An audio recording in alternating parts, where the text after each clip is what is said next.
Okay, this is the flywheel out of my tow truck. Clutch is right there. And let me get a lid on here. This is how big. That's how big this sucker is. Look at that. It's huge. It goes right up in there. I don't know if you guys can see that. See here.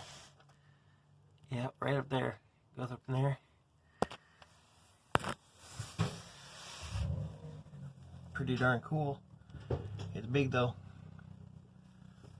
At least probably looks like it weighs about 400 or 500 pounds. Anyway,